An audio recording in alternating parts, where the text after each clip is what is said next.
É engraçado que essa palestra ela vem trazendo um pouco, né, do que já foi dito aí nas outras palestras sobre a gente antecipar os testes e tudo mais. Eu vou chamar o Douglas Cardoso aqui no palco, que vai trazer esse tema para a gente, né? Não sei se vocês conhecem popularizado esse termo, com certeza aí que vocês vão reconhecer essa temática que já foi pincelada em outras palestras. Então, bem-vindo, Douglas. Tá tudo certo? Tudo bem, tudo certo. Tá me ouvindo bem? Sim, tudo certo. Legal. Então, pode ficar à vontade e, se precisar, vou estar aqui no backstage. Beleza. Bom, pessoal, prazer estar palestrando aqui no MTC. É a primeira vez que eu palestro aqui. Bom, meu nome é Douglas Cardoso. Eu sou uma pessoa de pele morena, tenho cabelo preto, um pouquinho calvo. Tenho a barba agora mais rala, né? Eu aproveitei aí a apresentação para fazer a barba, que o home office a gente fica sem tomar banho às vezes. Brincadeiras.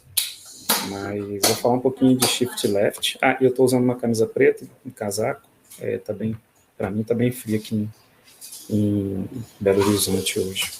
Vou começar a compartilhar a tela. Vou falar um pouquinho sobre shift left hoje. E, bom, espero que vocês estejam já vendo a minha tela. Se não estiver vendo, por favor, me avisem. Tá certinho.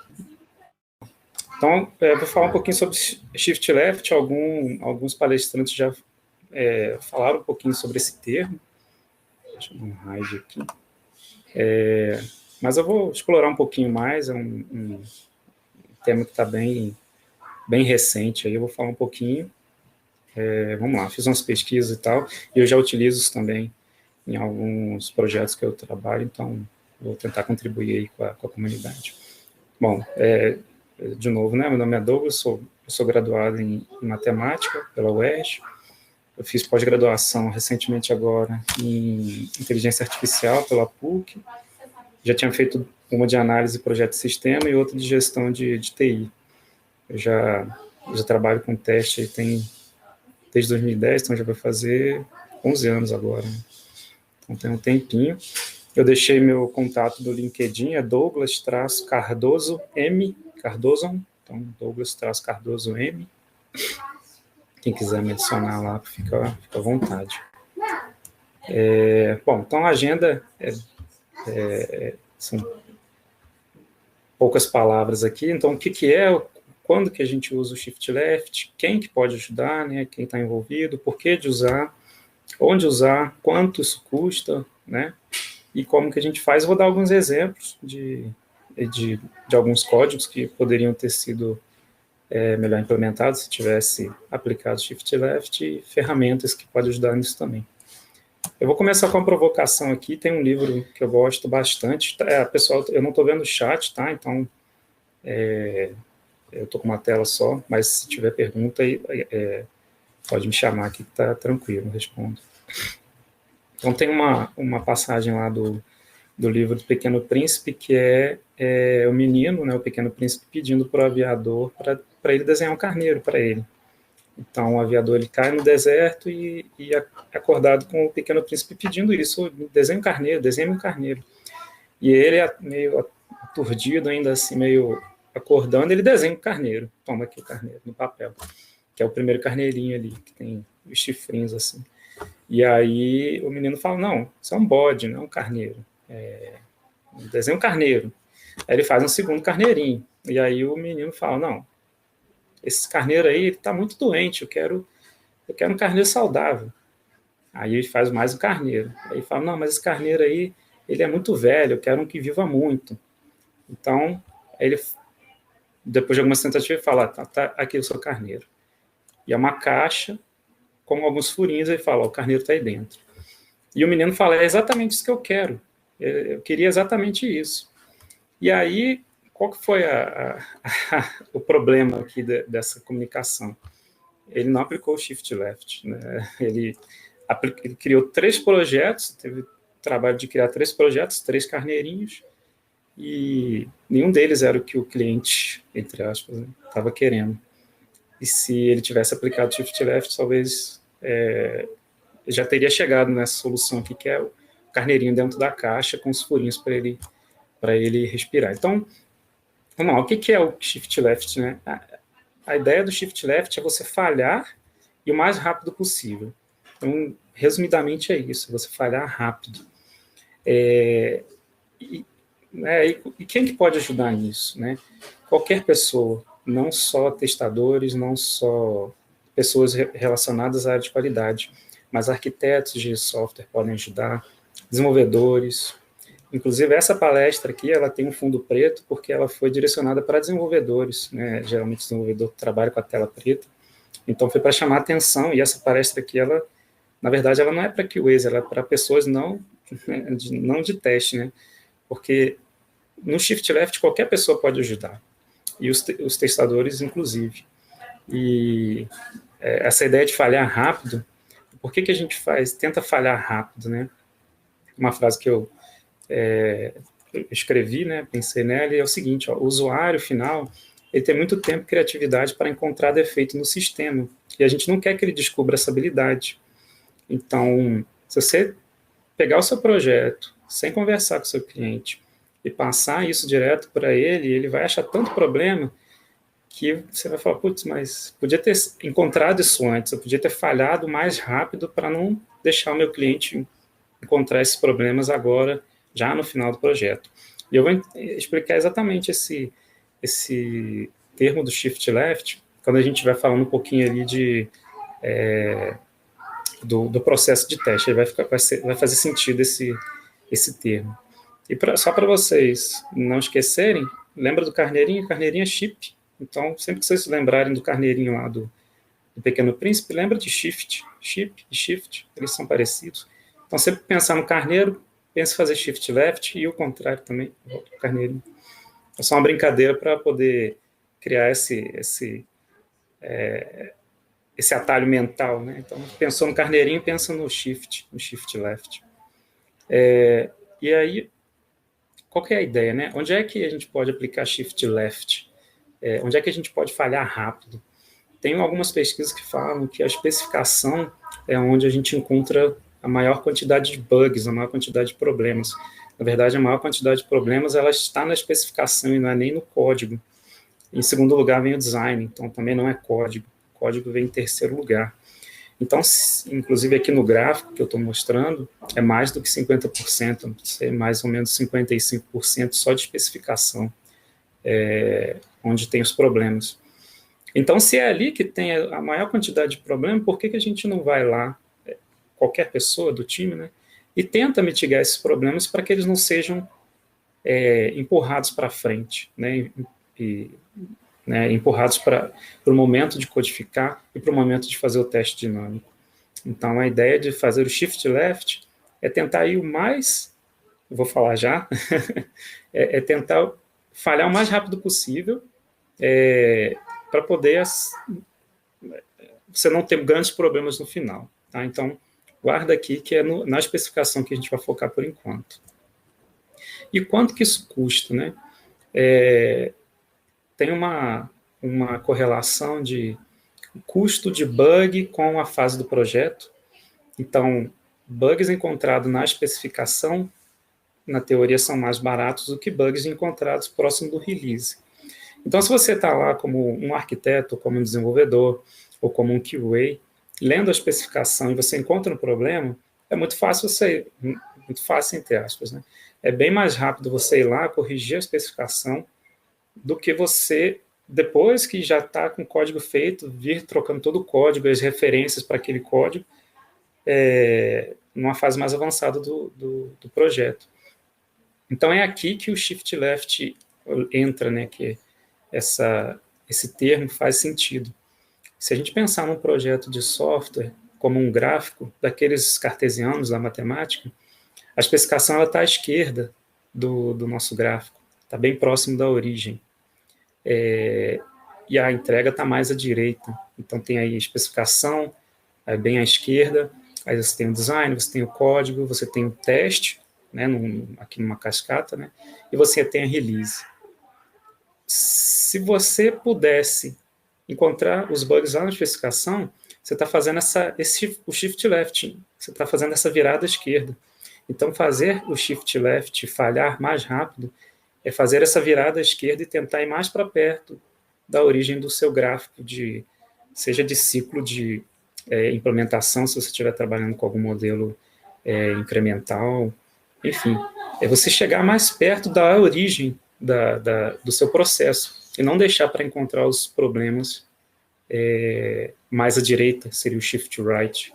Então, shift left é essa virada à esquerda, é olhar para tudo aquilo que vem lá no início do projeto, seja a conversa com... Aqui a gente colocou a especificação, mas seja a conversa lá com o cliente, seja às vezes até a venda do projeto, né, a parte de venda do projeto, se você está vendendo alguma coisa que você consegue fazer. Então, quanto mais à esquerda do seu gráfico de desenvolvimento,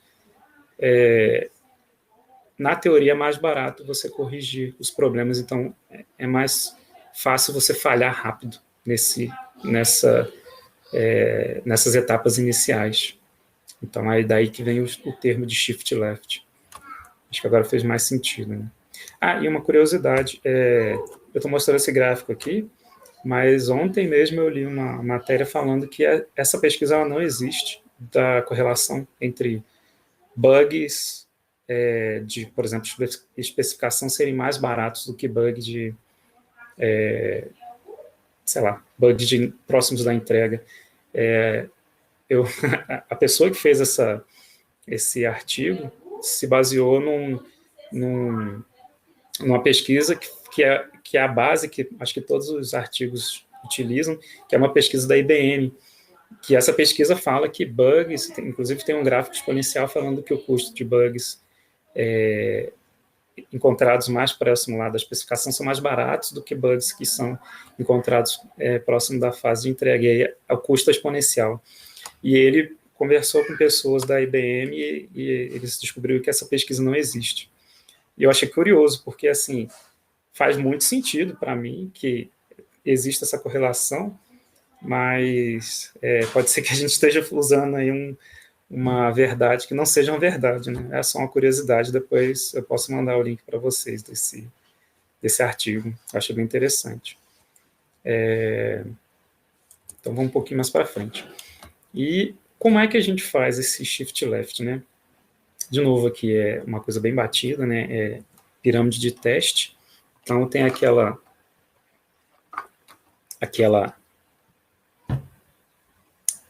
não vou dizer correlação, mas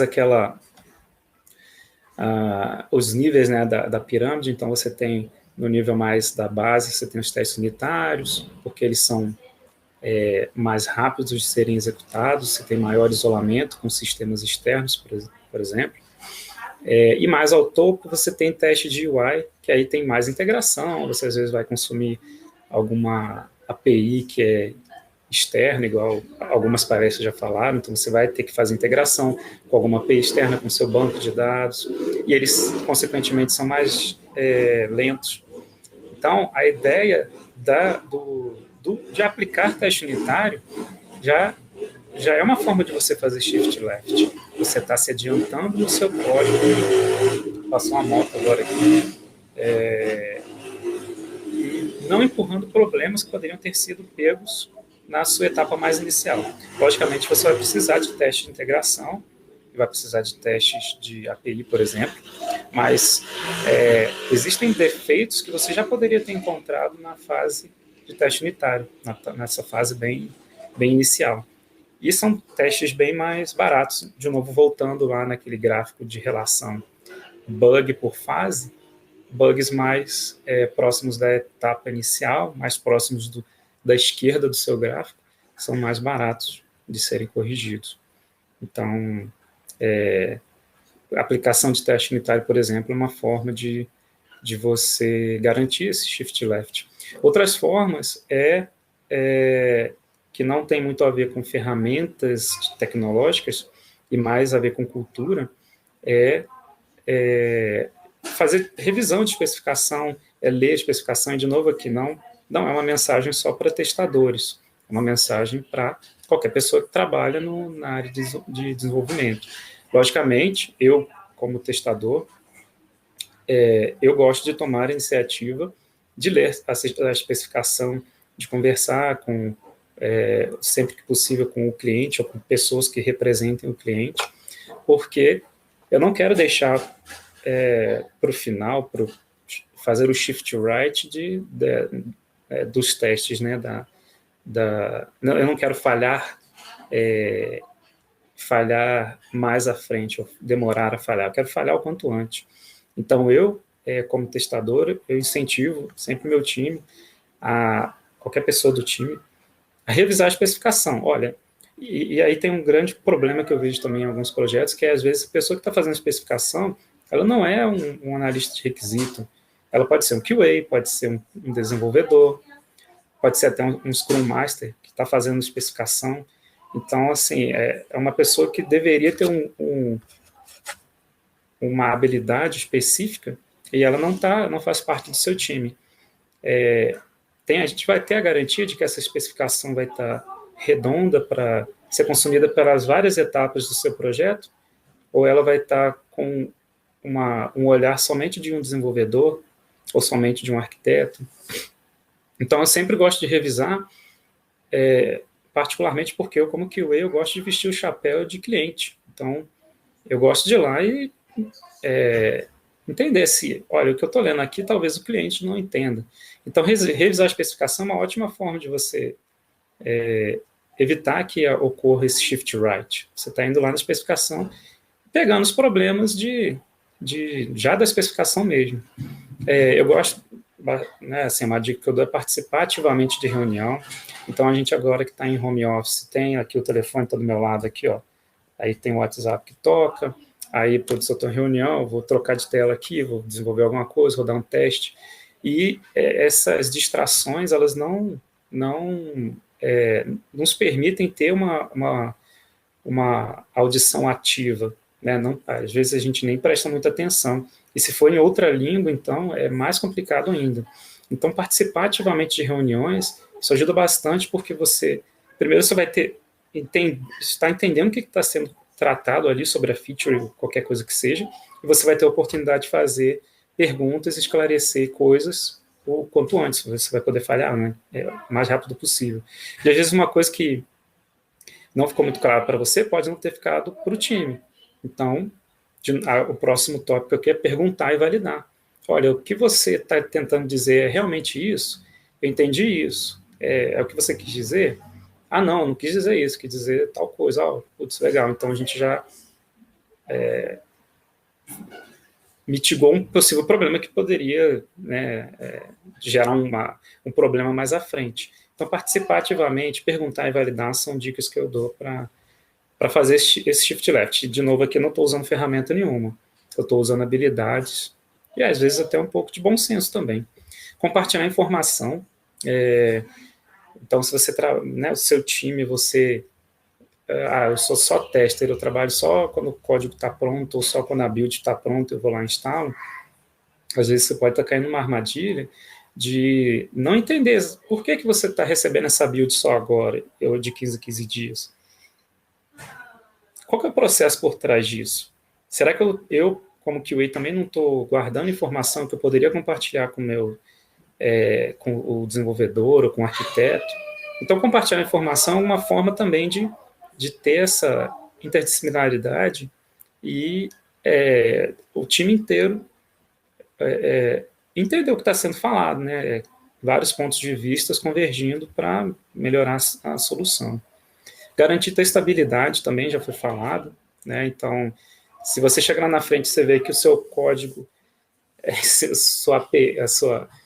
sua UI, ela você não consegue automatizar porque foi feito em, sei lá, Delphi, nem sei se tem alguma coisa que teste Delphi, mas você fala, putz, mas eu não consigo automatizar isso, as ferramentas modernas que tem hoje e as que estão tendo manutenção, elas não me dão suporte. Putz, mas lá na parte de arquitetura a gente definiu que ia ser Delphi, por que você não falou? Então, assim, de novo, né, falhar o quanto antes. E tendo todos esses, pensando, né, sempre no todo do projeto. E aplicar PDCA, que é o Plan, Do, Check E ACT é uma forma também rápida de você falhar o quanto antes. Eu acho que eu estou indo até rápido demais aqui com a minha apresentação. Deixa eu ver aqui. Bom, beleza. Eu vou dar alguns exemplos aqui de software que são um pouquinho difíceis de testar. Esse aqui eu peguei de um desafio técnico que eu participei uma vez. Engraçado que parece que quando você faz desafio técnico de automação, acho que alguém mandou mensagem aqui, alguém faz desafio técnico de automação, eles arrumam os piores sites, sei lá, não sei como é que a galera tem tempo para poder pesquisar, porque são cada site assim horroroso. E tem esse aqui, que é o Williams Sonoma. Vocês podem entrar lá para ver, quem quiser pesquisar, é WILLIAMS, espaço SONOMA. Williams Sonoma. Primeiro que o visual dele, para mim, já é feio, então, assim, eu acho que se tiver gente de UX aqui, vai dar um tiro na pessoa que fez esse site aí. Ele é todo branco, ele não tem contraste entre as coisas, fica até para mim, assim, é um pouco difícil de ler o que está na tela. Enfim. E ele, a parte da a implementação dele, ela não tem lá as tags de teste, ela não tem nem ID, que você consiga fazer essa automação de UI. Possivelmente você vai ter que usar XPath ou CSS para poder automatizar. Então, assim, é complicado. Se você está participando de um projeto que está desenvolvendo um software, acho que é uma boa sugestão você pelo menos pedir para, se for muito difícil adicionar uma tag para teste, então pelo menos peça que adicione IDs únicos, então, que não sejam dinâmicos, lógico, né? Ou nome na sua classe, porque aí pelo menos você consegue ter alguma forma de não utilizar XPath, né, ou outras formas mais complicadas de fazer a sua automação de teste. Se puder colocar a tag de teste, é melhor ainda. Mas esse site específico ele não tem isso, e ele tem um comportamento um pouco esquisito também. É um bom site para quem quiser testar, treinar aí um pouquinho a sua automação. E outra coisa que ele aparecem uns pop-ups assim, intermitentes, na verdade são propagandas, né? E aí você fica lá, nossa, mas tem uma propaganda aqui do meu teste, ela aparece. Então, assim, é interessante, esse site é bem legal. Um outro exemplo aqui de software que é um pouquinho difícil de testar quando você tem um acoplamento. Então, de novo, se você está participando de code review, se você está participando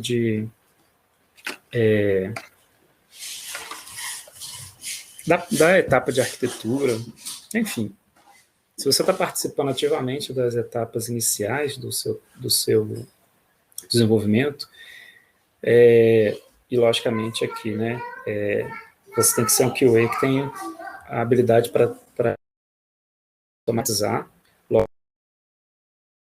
mesmo não sendo uma pessoa que automatiza, você pode pontuar também, mas se você souber automatizar, programar, né, você vai encontrar esses testes smells e code smells bem mais fácil.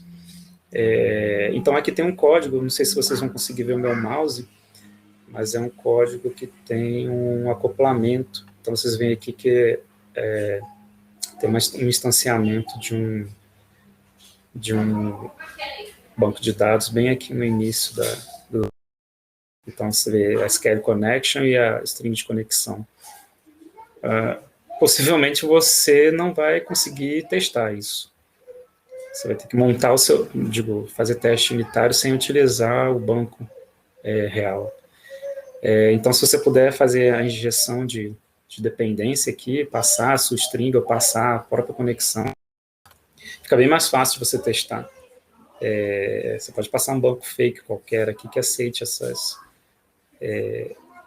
instruções SQL. Então,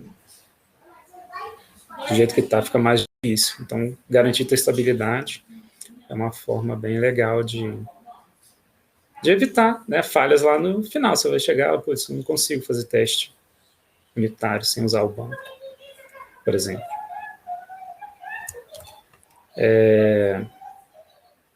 Nossa, eu acho que eu estou indo rápido demais mesmo, gente. Que isso, mas tudo bem, vamos lá. Bom, tem uma outra classe aqui, né, que eu trouxe como exemplo. É uma classe Python. Isso foi um projeto que eu fiz. Ele recebe um modelo de IA, então, como entrada aqui da minha classe de predição, ele recebe um modelo de uma rede neural.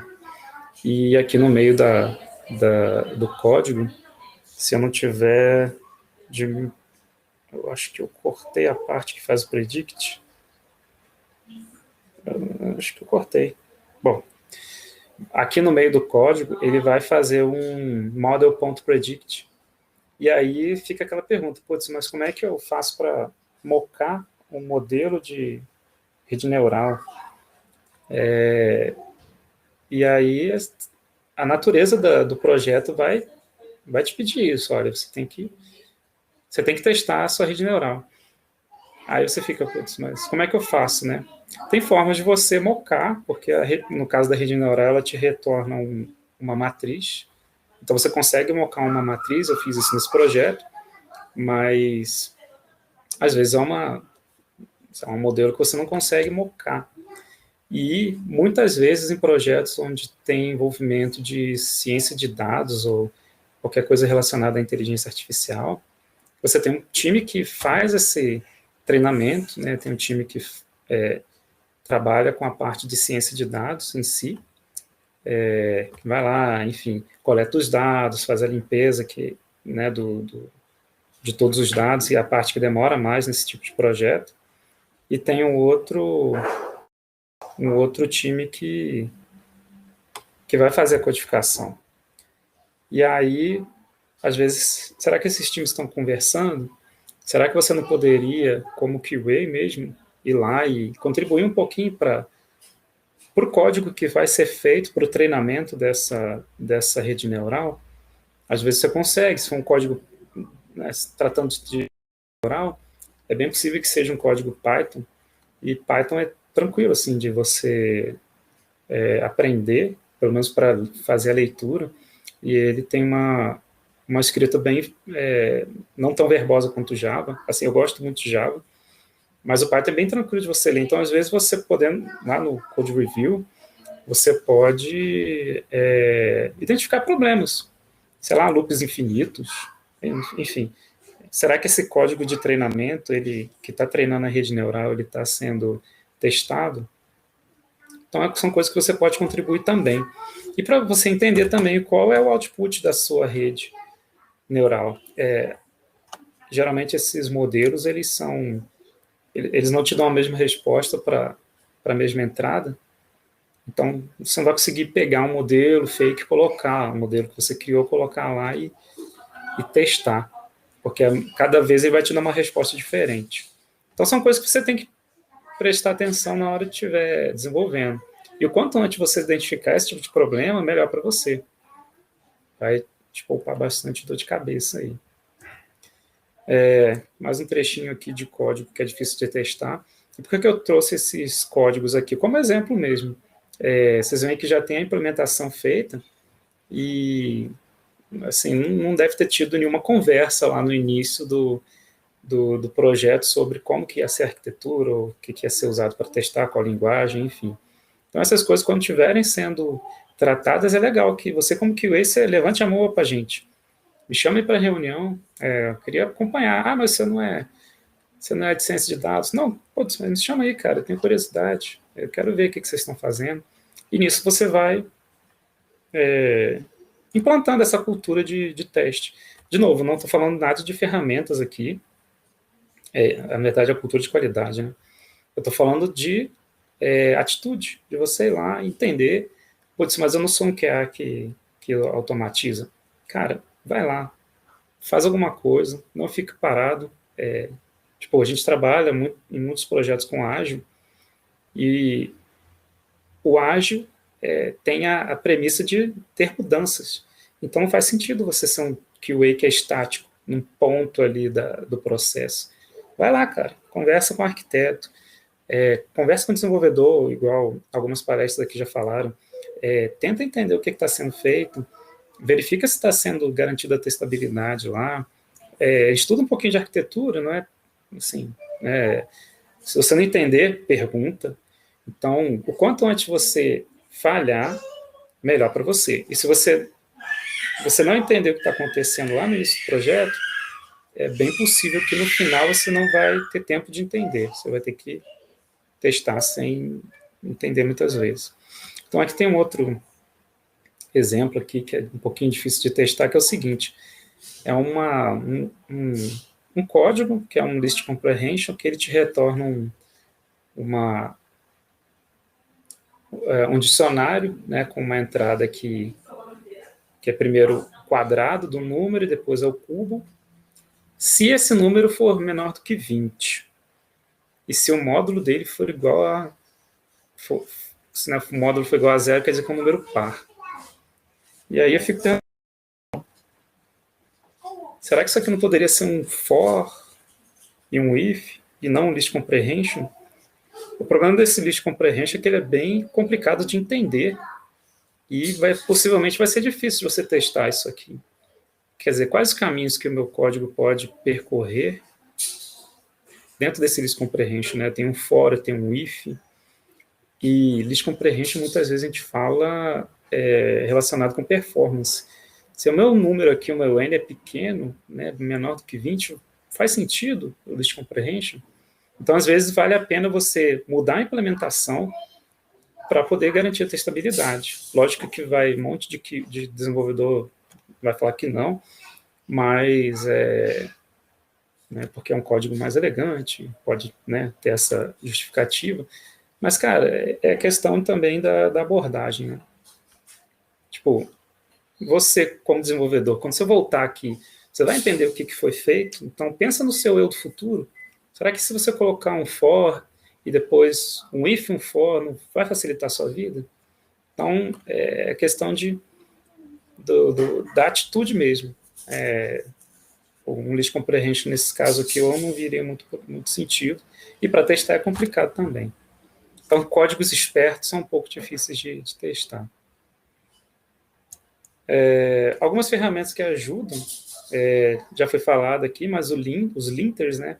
Então, no caso do Python, se você estiver usando o VS Code, por exemplo, você pode ir lá, tem o PyLint, tem o PyCodeStyle, que eu gosto bastante, eles já implementam o PEP 8 para você. E o que essa ferramenta faz? Ela já identifica problemas do seu código. Na verdade, você tem que pedir para o seu desenvolvedor instalar isso. E às vezes isso pode virar até um processo dentro do ramp-up do desenvolvedor, né? Se ele não tem isso instalado, você conversa com o seu time, olha, vamos acordar de usar tal linter, porque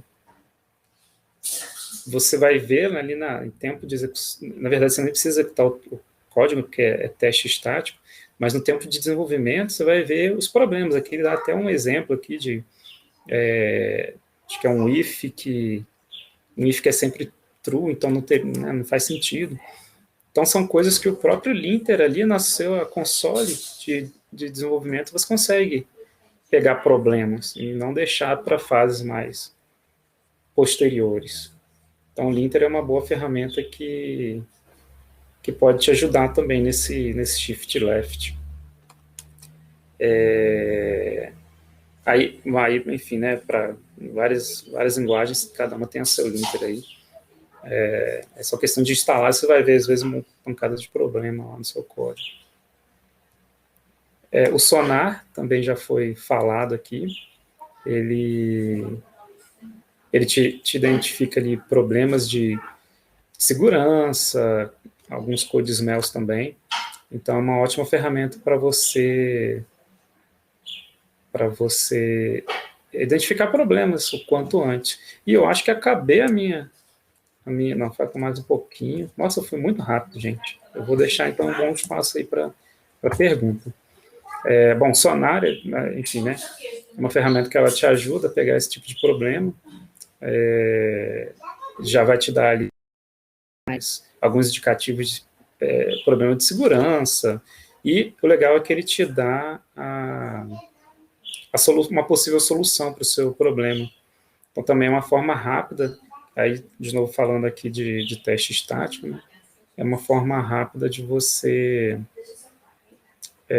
pegar problema quanto antes, tá? Estou falando de ferramenta aqui, mas poderia ser você lendo o código mesmo lá, e no Code Review, e pegando esse tipo de problema também. Então, uma ferramenta que é bem legal de ser utilizada. E ela você tem o Sonar no servidor, né, que faz a execução no servidor, mas você pode também instalar ele na sua IDE. Então, o Sonar Lint, por exemplo, ele te ajuda já em pegar alguns problemas. Bom, de novo, né, Code Review é um ótimo processo para você pegar problemas, e acho que o Code Review ele tem várias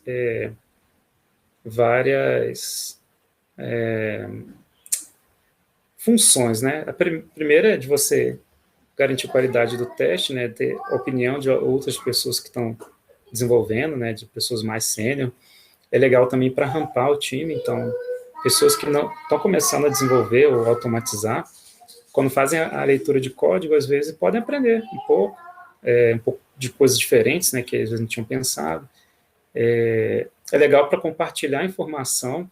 Então, às vezes, uma coisa que não tinha ficado muito clara no código, às vezes um comentário te ajuda a entender aquilo, ou você pode, né, pegar aquele código lá e fazer pergunta, olha, essa parte aqui, eu entendi que ela vai funcionar dessa forma, enfim. Então, é uma oportunidade de troca de experiências, de troca do time mesmo, e é um contrato também. Quer dizer, se você participa do Code Review, todo mundo está participando, né, os desenvolvedores, eles têm esse processo de Code Review. Esse código é aprovado e mergeado. Primeiro que assim, você publicou seu código, ele já deixou de ser seu, né? A questão do meu código, ela já é perdida bem aí, né? E se submeter o seu código, e é uma forma de você ter um contrato com o seu time, de falar, olha, isso aqui é o que a gente acordou, o código do time vai ficar desse jeito, a gente vai mergear. Então, tira também essa propriedade do código, né? O código deixa de ser do fulaninho que fez aquele list comprehension todo esperto lá, e vai sofrer, né, comentários e tal, e ele vira do time. Então, é uma forma de falhar rápido, do time entender rápido, né, o que está acontecendo, de ter essa falha rápida aí, e você já identificar a testabilidade também. Você perguntar, será que você não pode adicionar a tag XYZ para que depois eu consiga fazer o teste de UI? Ou será que você não pode fazer uma injeção de dependência para poder conseguir mocar um banco de dados? Ou será que você não pode, por exemplo, quebrar esse método em dois para poder facilitar na hora que eu for testar, ou diminuir a complexidade ciclomática dele? Enfim, a hora de testadores mesmo, né, de qualquer pessoa ir lá e falar, olha, é isso que a gente quer para o nosso time? Então, beleza, então está aqui o nosso acordo, o nosso contrato está feito. Se der problema, foi o time que acordou. Então, o problema não vai ser do tester que deixou passar bug, ou não vai ser do desenvolvedor que fez o código errado, né? De novo, aquela que teve uma palestra que falou de escolha. Então, se o QA não está aqui participando de Code Review, foi uma escolha dele de não participar. E depois ele não vai poder culpar o desenvolvedor de ter feito código errado, né? Pensando em silos aí. Então, eu acho que o processo de Code Review tem essa múltipla função de ajudar o time como um todo. E aqui eu estou falando um pouquinho de cobertura, Mas cobertura, por ser uma métrica que é bem, bem conhecida e tal, é bem rápido de você lá instalar o plugin de cobertura, enfim, por exemplo, para Python, você instalar lá o coverage e tal. É uma forma de você ter um feedback bem rápido de como que está o seu desenvolvimento, a sua cobertura de teste. E, de novo, né? Cobertura de teste não vai garantir que você não tenha problemas de integração. Ele vai garantir que erros, às vezes, primários, ou poderiam ter sido pegos no início, não sejam shiftados à direita do seu processo. Então, assim, né, aqui eu dei alguns exemplos aqui, né, tem aqui, sei lá, o exceptions aqui está com 36% de cobertura, aí é uma questão de perguntar, putz, mas por que está com 36%? Será que tem exceptions aqui, classes que foram criadas, que não estão sendo utilizadas, ou que não tem o teste cobrindo? Então, é uma hora legal também de ter uma forma quantitativa, uma forma objetiva de você justificar, olha, putz, vamos fazer um teste aqui para essa classe, acho que a cobertura dela não está atendendo aos 80% que foi acordado com o time e tudo mais. 100% de cobertura não é muito saudável, porque você vai estar mocando muita coisa, possivelmente, mas se você acordou 80%, que vocês atinjam lá 80% na cobertura. E é um feedback bem rápido mesmo, porque você vai rodar na sua console lá, e você vai ver que precisa de mais teste unitário, enfim.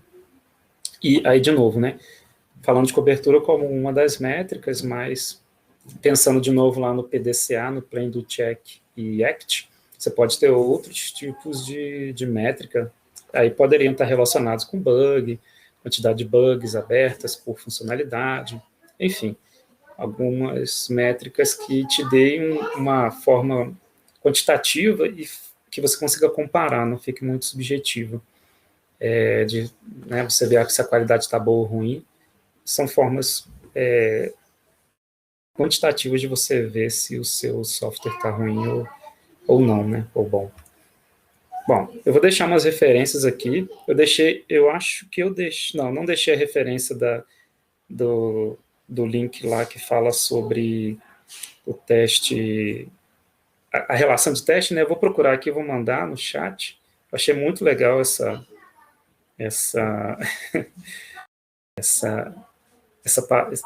artigo, né? Acho que era até legal, eu não cliquei nos links lá que ele colocou, depois eu vou fazer isso, mas eu achei interessante o artigo. E deixei uns links aqui que são das imagens que eu peguei, e deixei também aqui uma pesquisa sobre o Shift Left, tá nesse último link aqui, da Digital AI, é interessante também. Eu acho que eu deixei bastante tempo para o próximo palestrante, vou pedir obrigado aqui. Vocês têm dúvida? Fui um pouquinho rápido, mas acho que deu para passar, né? Tá tudo certo, tá dentro do tempo e dá para a gente fazer algumas perguntinhas. Beleza. Obrigado aí pela palestra, super legal, Douglas. Obrigado a vocês. A gente tem aqui algumas perguntas, deixa eu ver aqui qual que está mais votada. A primeira é do Rodrigo, e está perguntando assim: Douglas, como QA, eu posso sugerir para os devs que não usem seletores dinâmicos ou é algo que não tem tanta importância? Seletor dinâmico, né?